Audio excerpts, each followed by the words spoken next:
to the next session. Actually, I know there's people excited about this topic is the dot wallet or Saga. And we have with us, of course, the expert of managing Web 2 and Web 3, Tom Barrett from Encirca to help. Oh, is this, I think, moderate, like kind of like a panel style? You will talk with Scott about this. So I'll let you two take it away. All right, cool. Hi, everybody. I'm Tom Barrett, and I'll introduce myself, and then let Scott introduce himself. I've been involved in the DNS for probably 30 years now. I ran 2 registrars even before the formation of ICANN, and have participated in ICANN since its formation. I currently run 2 registrars in Encirca and Nameshare, and we specialize in some of the regulated industries like bank, pharmacy, CPA. But I'm also very active in the blockchain space, as you're working with Handshake and ENS and some other folks. I'll pause there and let Scott introduce himself. Thanks, Tom. Thrilled to have you here on with me. And I really just wanted to do an AMA because for so long we went on where we had a court case going on over .wallet, and I didn't really want to talk about it, or I was told not to talk about it. And finally, after all this time, I wanted to just kind of let everybody ask me any questions that they had about the case. And then you can talk about how any of those things fit into the whole legal system and the trademark system and et cetera, et cetera, et cetera. All right. And Scott, you also were going to talk about sign-in with Handshake. Yeah. Is that also a project you're working on?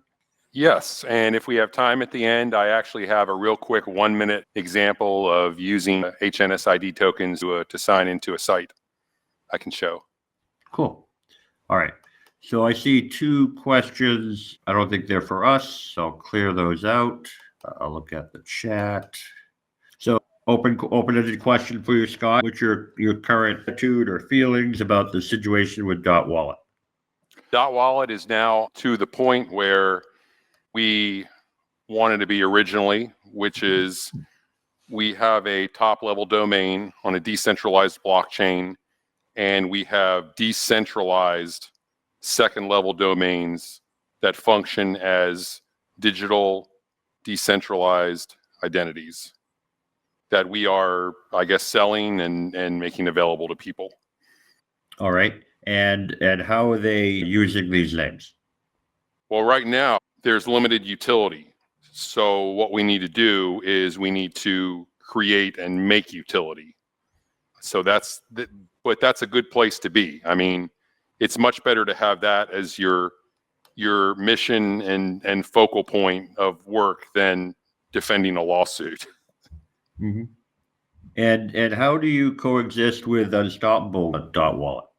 We coexist, I guess, the same way that Solana coexists with Polygon or Avalanche. We're just another solution. I think one of the things that I get asked about a lot is, can it be trademarked? Was there ever a trademark thing? And the one point I just want to make, like, really quick on that is Scott? Yeah, I'm here. I was doing a screen share, and that is this was something that it was a patent or a trademark that was applied for back in 2013. This was where somebody applied for the term blockchain. They wanted to trademark, and it was rejected.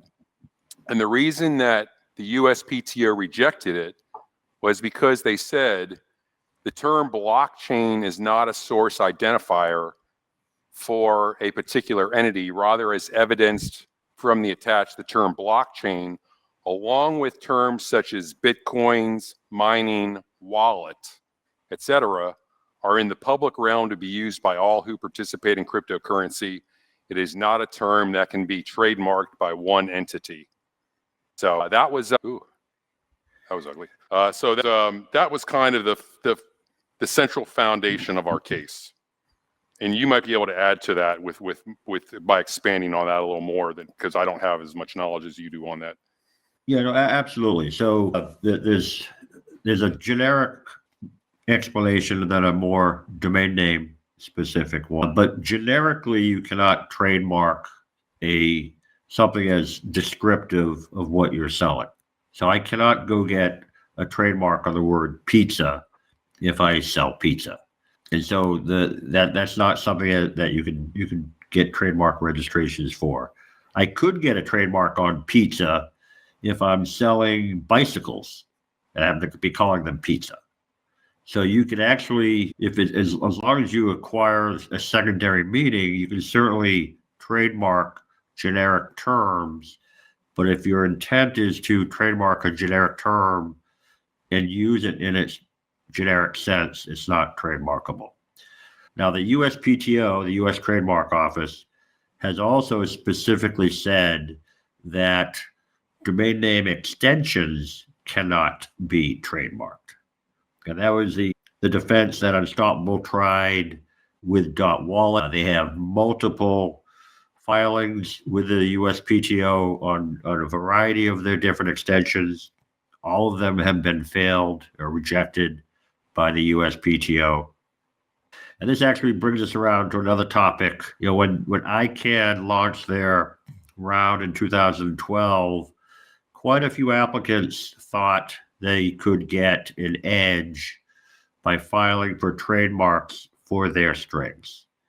Not only were they denied by the USPTO, but the ICANN process itself does not give any particular weight on the string unless they can prove that it's a what they call a .brand and has acquired trademark registration. And so coming up next year, ICANN is having another round, and there will be, I would guess, a dozen applications for .wallet. History tells us .app had a .shop had 9, and several of them had billion-dollar applicants from Amazon to Google to GMO. And so I would expect a dozen applications next year for .wallet. And both Handshake, Scott, you're free to apply, obviously. Unstoppable is free to apply, but there's no guarantee, obviously, that either one of you would result. Not only it's not just submitting the initial $250,000 or $275,000, but if there's multiple applicants, then it goes to an auction.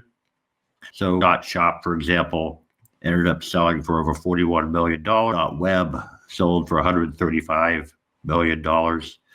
And so .wallet, I think, similarly will be auctioned off at a fairly high price. And then the question is, what do you do with collisions between the ICANN route and these alternative routes, either Handshake or Unstoppable? And what happens to the collisions? What happens to existing users? We can talk about whether they're given a preference or not, but I'll pause there. Looking at the chat, 135 million for .web, absolutely. And in fact, it's 2025, so 13 years after that application round, and it is still not live yet. So one of the things about contention sets, when there are multiple applications, they tend to go into litigation. .web is still in litigation. It was won by VeriSign that runs .com and net, but it has yet to see the light of day. So these things can get expensive, and it can drag out for years. That's an interesting point, because one thing I want to stress is when I got into the .wallet, it was never to make money. I never had any intention to I never thought of it as hey, this is how I can get rich. It was never about that. It was about giving everybody something that they could own for little to nothing. And in fact, I told the original registrar they could keep all the money. They didn't have to give me any of it. And so to just sort of, all I'm pointing out is sort of a conflicting methodology or theory of what this should be about.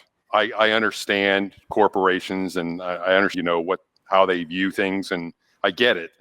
But I hope that I hope one day we don't see .wallet names for sale for $1,000 and several $100s, putting them out of reach of people.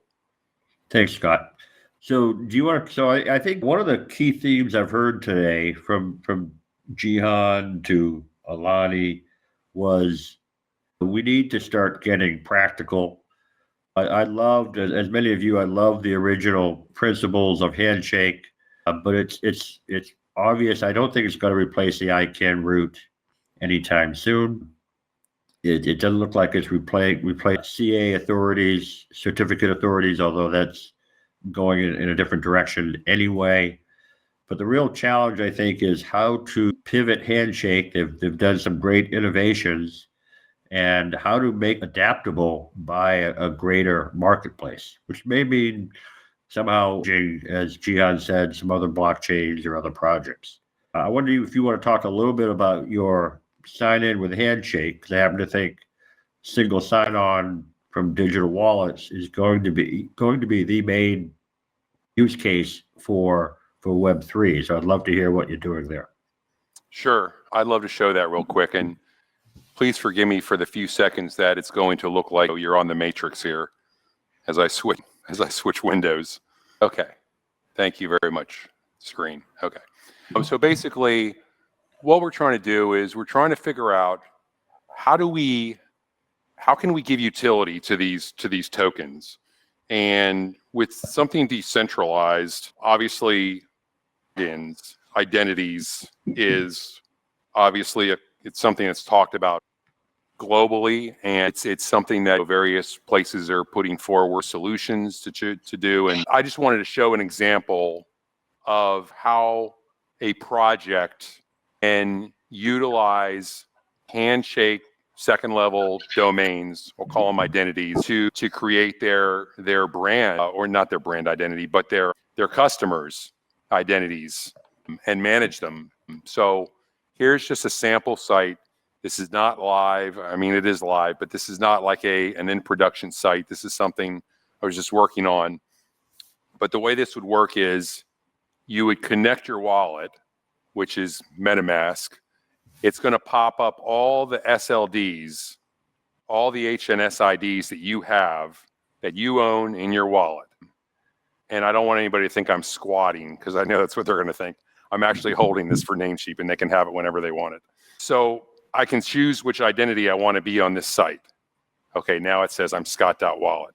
Okay, I can go in and I can maybe participate in chat, and I can do some other things. I could call somebody else with another ID.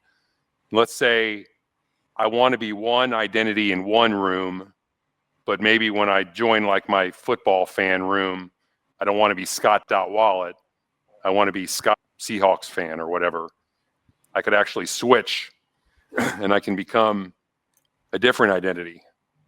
And now in that chat room, I'm going to be that. So this is kind of like a Discord, Telegram. I caught earlier, someone mentioned Clubhouse and ClickHouse and using .click.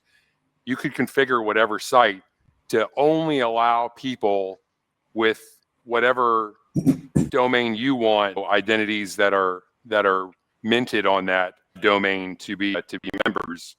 And that's not a heavy lift.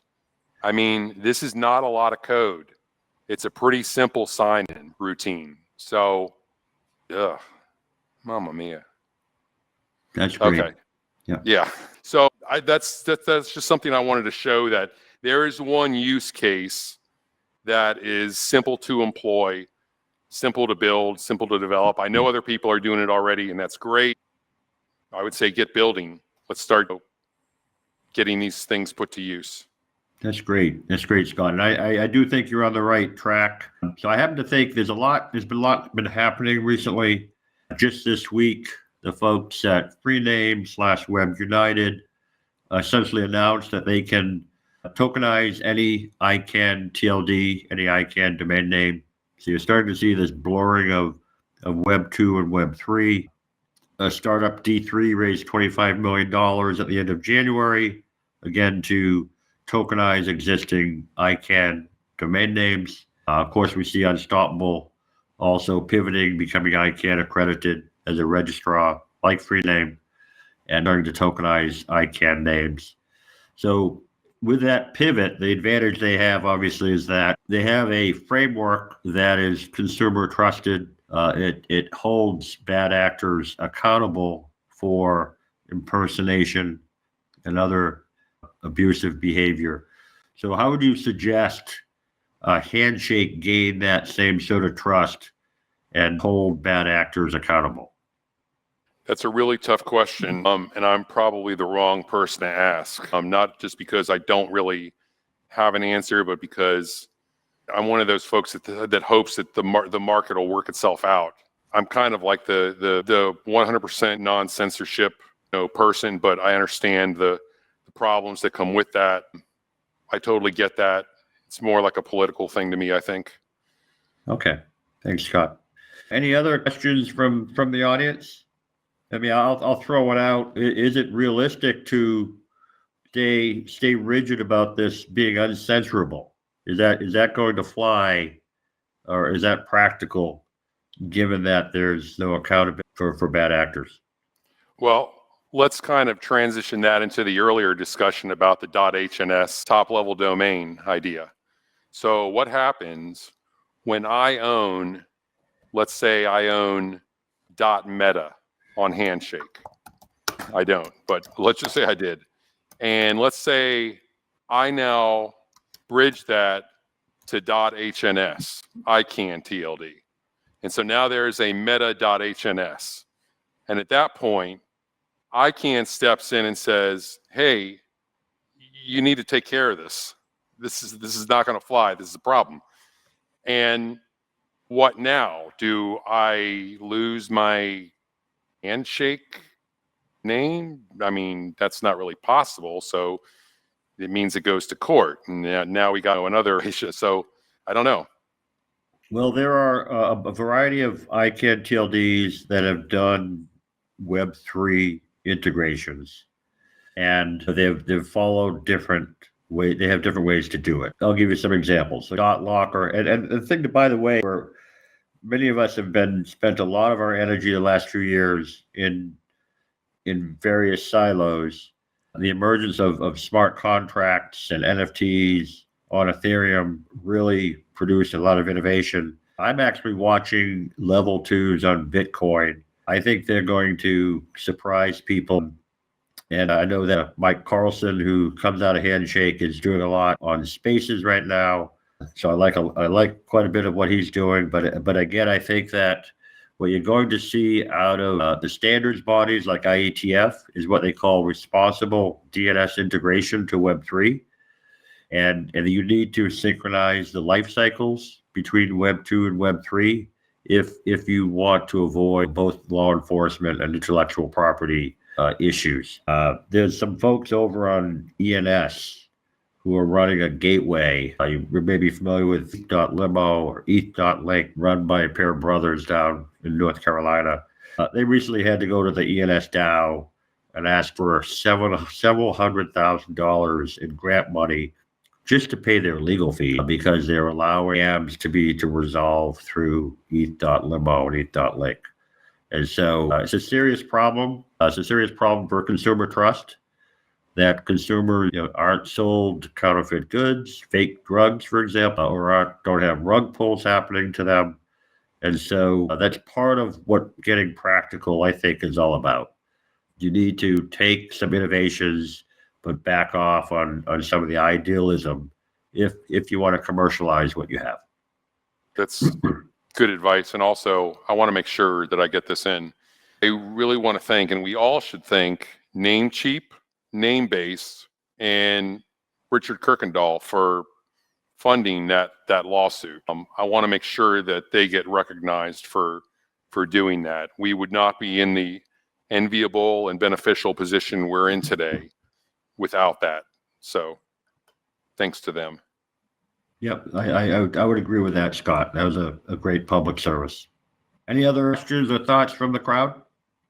You guys hammered me for 2 years on Twitter. Like every day I would go on there and have to answer questions from you all about the lawsuit and WinRug and all those things. And now you guys have nothing. I think some of these Twitter people are probably not. I know, I'm half joking. Yeah, no, I get it though. But I think somebody said how it affected your life. I don't know if Tom passed out. It affected it. You can Google my name now. Just Google my name, and the very first page of results that comes up is all this guy sued so and so. I mean, it's the type of thing where if I go apply for a job now and they Google me, the first thing that's going to pop into their mind is this guy sued a company over a word. I mean that understanding, they're not going to read into it and you go deep into it. That's just a first assessment. But yeah, definitely, it's not fun. I hope none of you other guys have to go through something like that. Tom, there's a Q&A tab from Todd. The Q&A is empty for me. It doesn't show a notification, but it's showing. Okay, so Todd is asking, Scott, are you happy with the settlement with Unstoppable? And do you think Unstoppable settled in this manner in order to maintain the right to sue other Handshake owners in the future? Yes and yes. I'm totally happy. All I ever wanted to do was just do my own thing. Leave me alone. Let me do my business. You guys do your business. And that's where we're at now. So I'm happy about that. As far as speculating on what their motivations were, even though I probably shouldn't, I probably think that what you suggested is correct. Yeah. I mean, I have my take. I actually think Unstoppable has already pivoted. They've become an ICANN accredited registrar. They're going to focus on CAN compatible TLDs. If you read their announcements nowadays, they did Litecoin last week. Every announcement says, and we're exploring applying for this as an ICANN TLD next round. And so they have totally pivoted to, I think, avoid the Web3 only space and focused on building ICANN domains. I frankly don't think they'll sue other Handshake TLDs. That's not good business for them. They're going to be struggling to get rights to the TLDs they operate now. There's going to be a dozen applicants for all their ICANN compatible TLDs. They simply don't have the treasury to get them all. Thanks for that, Tom. It seems people are agreeing with that. This has one. I think it's more for Tom, but you see that at Shad, the single letter GTLD. I think that's not right. No. Right. And there's no single letter ICANN TLDs allowed. Most of the 2 letters are, and even a lot of the 3 letters are reserved. The ISO list. So like .eth is a 3-letter ISO code for Ethiopia. There's no ICANN policy to unreserve those strings. So ETH is not getting a TLD .eth anytime soon. But certainly there's still some 3 letters available out there. And they could always go after .ens, just like you folks could go after HNS. You ask, what if Ethiopia wants it? The answer is too bad. It's not up to Ethiopia. I happen to run a country code as well. The countries have a voice, but ICANN policy, in this case the CCNSO and the GNSO, decide on the allocation of strings. And there's nothing inherently specific to Ethiopia. I mean, why should they get rights to .eth? What if I want it? And so the way ICANN policy works is 240 ISO strings, both 2 and 3 letter codes. They'd spend at least 5 years examining every one before they come up with a policy. So we're 5 to 10 years away before something like .eth would ever see the light of day. And then it would probably go to auction. Ethiopia doesn't have a preference on getting the string. Got it. There's more and more questions popping in now. I don't know. It's not notifying, but I see some Q&A. Why not make a login tool instead of a decentralized web? So this is a question for you, Scott. I think this is really I love the idea you're talking about, which is end users are going to have multiple wallets, right? And this is actually part of the project that I have underway as well. It's not just about crypto, but it's different public personas that you want to use online.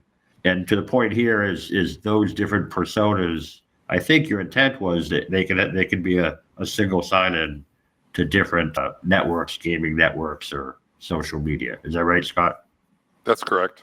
See, did Erwin asked you a question about .HNS at ICANN for handshake bridging. We can certainly talk about that, Erwin. I'm off to Seattle tomorrow morning. In fact, I don't know if you attend the ICANN meetings at all, but there's one in Seattle next week.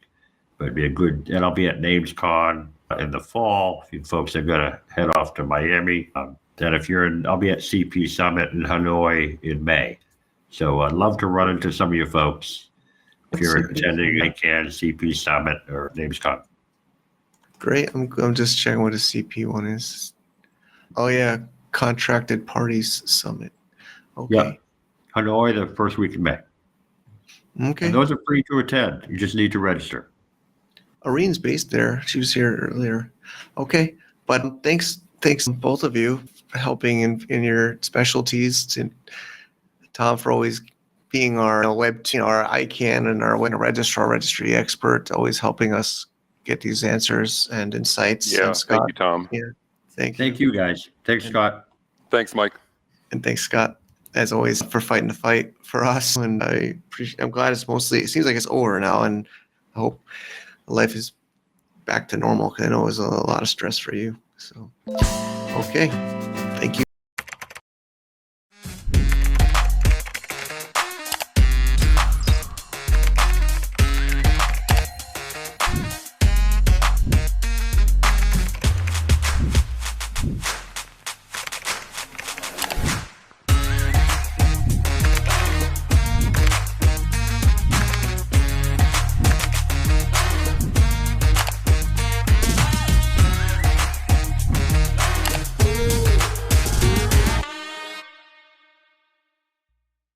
This event wouldn't be possible without our amazing sponsors. Our bronze sponsors, D-Web Foundation, .x,